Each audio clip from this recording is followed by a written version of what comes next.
Selamat pagi anak-anak. Selamat jumpa lagi dalam proses pembelajaran agama hari ini. Apa kabar hari ini? Selalu gembira dan tidak mengeluh. Yes. Salam sehat untuk kita semua. Tema pelajaran agama hari ini tentang Yesus mewartakan kerajaan Allah melalui perumpamaan. Yesus mewartakan kerajaan Allah melalui perumpamaan. Mari sebelum kita memulai proses pembelajaran agama hari ini, kita terlebih dahulu berdoa. Mohon teman-teman mengambil sikap doa yang baik. Dalam nama Bapa dan Putra dan Roh Kudus. Amin. Bapa yang Maha Kasih, Engkau telah menganugerahkan kepada kami akal budi, hati nurani, dan kebebasan, sehingga kami memiliki martabat yang luhur. Kini terangilah kami ya Bapa, agar dengan akal budi dan segala kelebihan yang kami miliki, mampu memahami ajaran Putramu tentang kerajaan Allah melalui perumpamaan-perumpamaan, sehingga kami pun mampu mengambil sikap seturut kehendak-Mu. Demi Kristus Tuhan dan pengantara kami. Amin. Nah, teman-teman, tadi Sister di awal sudah mengatakan bahwa hari ini kita belajar tentang Yesus mewartakan kerajaan Allah melalui perumpamaan. Untuk memahami misteri kerajaan Allah itu sangat tidak mudah. Untuk memahami misteri kerajaan Allah itu sangat tidak mudah. Maka kerap kali Yesus merumuskan ajaran tentang kerajaan Allah itu dalam bentuk perumpamaan. Dalam bentuk perumpamaan. Dengan harapan melalui perumpamaan ini, orang lebih mengerti, lebih mudah memahami ajaran Yesus dan mampu melaksanakan ajarannya itu dalam kehidupan sehari-hari. Nah, sekarang mari teman-teman mengamati dua gambar perumpamaan yang dipakai Yesus dalam mewartakan kerajaan Allah. Dua gambar yang dipakai Yesus dalam mewartakan kerajaan Allah. Setelah mengamati kedua gambar ini, nanti kita akan berdiskusi di Edmodo dengan dua pertanyaan. Apa yang dimaksud dengan perumpamaan?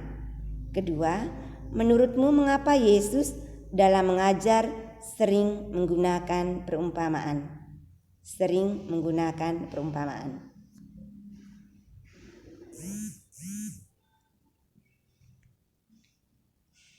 Nah, teman-teman, inilah perumpamaan tentang kerajaan Allah dalam kitab suci. Nanti silakan teman-teman membuka perumpamaan seorang penabur dari Markus bab 4 ayat 3 sampai 8, dilanjutkan ayat 13 sampai 20. Lalu perumpamaan tentang benih yang tumbuh, itu bisa dilihat dari Injil Markus bab 4 ayat 26 sampai 29. Lalu dari perumpamaan tentang lalang di antara gandum, bisa dilihat dari Injil Matius bab 13 ayat 24 sampai 30. Lalu tentang perumpamaan tentang pukat. Perumpamaan tentang pukat ini bisa dilihat dari Injil Matius bab 13 ayat 47 sampai 50, dan yang terakhir tentang perumpamaan harta terpendam dan mutiara berharga. Ini bisa dilihat dari Injil Matius bab 13 ayat 44 sampai 46. Silakan teman mengambil kitab suci, membaca teks-teks tersebut. yang tidak punya kitab suci bisa dilihat di Google ya, bisa dilihat di Google. Lalu nanti kita akan berdiskusi di Edmodo. Pertanyaannya hanya 3. Yang pertama, apa yang mengesan dari perikop tersebut? Dari setiap perikop itu apa yang mengesan bagi kamu? Lalu apa yang hendak disampaikan oleh Yesus perihal kerajaan Allah melalui perumpamaan tersebut? Yang terakhir, apa makna perumpamaan tersebut bagi hidup kita sehari-hari?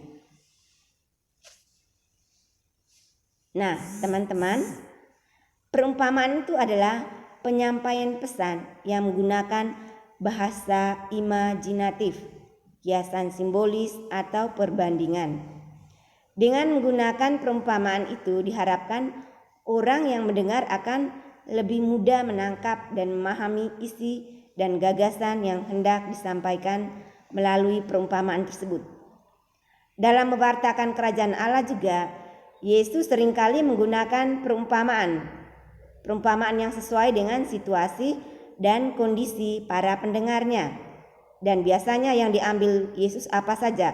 Biasanya dari hal-hal yang ada dalam kehidupan masyarakat sehari-hari, baik berupa benda atau pengalaman atau kejadian atau kebiasaan, sehingga orang-orang yang mendengar perumpamaan yang disampaikan Yesus itu akan lebih mudah memahami ajaran Yesus dan juga mampu mewujudkan dalam kehidupan sehari-hari.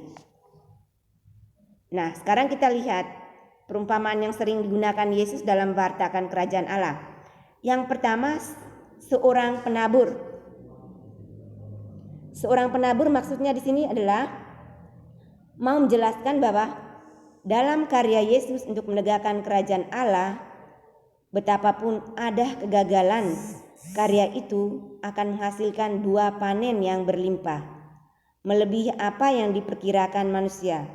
Oleh karena itu, pengikut Yesus tidak perlu berkecil hati, tidak perlu mudah putus asa bila mengalami kegagalan. Kita tidak perlu putus asa atau berkecil hati di saat kita mengalami kegagalan. Tapi kita harus berusaha, berjuang, dan mohon pertolongan dari Tuhan sendiri. Lalu lalang di antara gandum. Maksudnya apa? Maksudnya tegaknya kerajaan Allah itu justru terjadi bila yang baik dan jahat itu bisa hidup bersamaan, tumbuh bersamaan. Nah, orang yang baik di sini harus sabar serta mampu mendorong yang jahat menjadi lebih baik lagi. Tidak membinasakan atau tidak harus membinasakan yang jahat. Tetapi kalau yang baik ini berusaha mendorong atau membantu yang jahat ini menjadi lebih baik, justru disitulah terjadinya tegaknya kerajaan Allah. Jangan sampai yang baik berusaha untuk membinasakan yang jahat. Lalu tentang pukat. Maksudnya apa? Maksudnya kerajaan Allah itu bagaikan pukat yang ketika ditebarkan akan mendapatkan bermacam-macam ikan. Ada yang besar, ada yang kecil, ada yang beracun, dan ada juga yang tidak beracun. Demikian pula dalam kerajaan Allah dikembangkan sikap tidak mudah menghakimi orang lain, merasa diri yang paling baik dan paling layak untuk menjadi warga kerajaan Allah, dan yang lain dengan segala kejahatannya dianggap tidak layak untuk masuk ke kerajaan Allah. Lalu tentang mutiara dan harta yang terpendam. Mutiara dan harta yang terpendam maksudnya apa?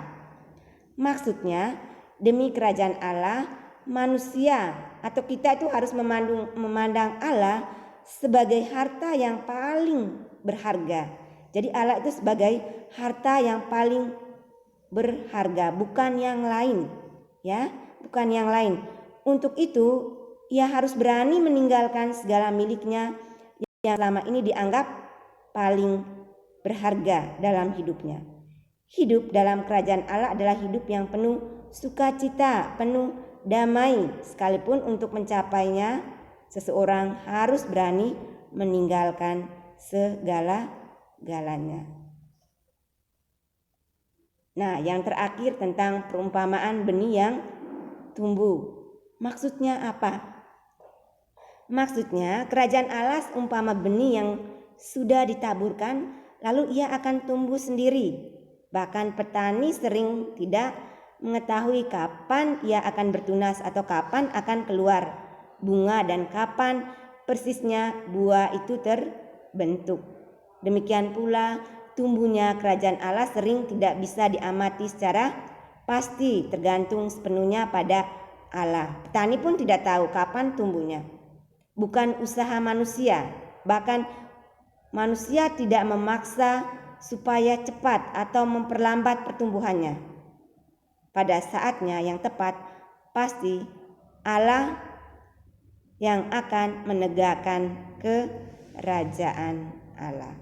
Pasti pada saat yang tepat Allah akan menegakkan kerajaan Allah. Nah, teman-teman, setelah kalian mendengar penjelasan dari suster, nanti silakan teman-teman bergabung di Edmodo. Kita akan berdiskusi bersama di sana ya. Hari ini suster tidak akan memberi kuis kepada kalian, tetapi penilaian suster akan mengambil dari keaktifan kalian saat berdiskusi. Terima kasih. Tuhan memberkati.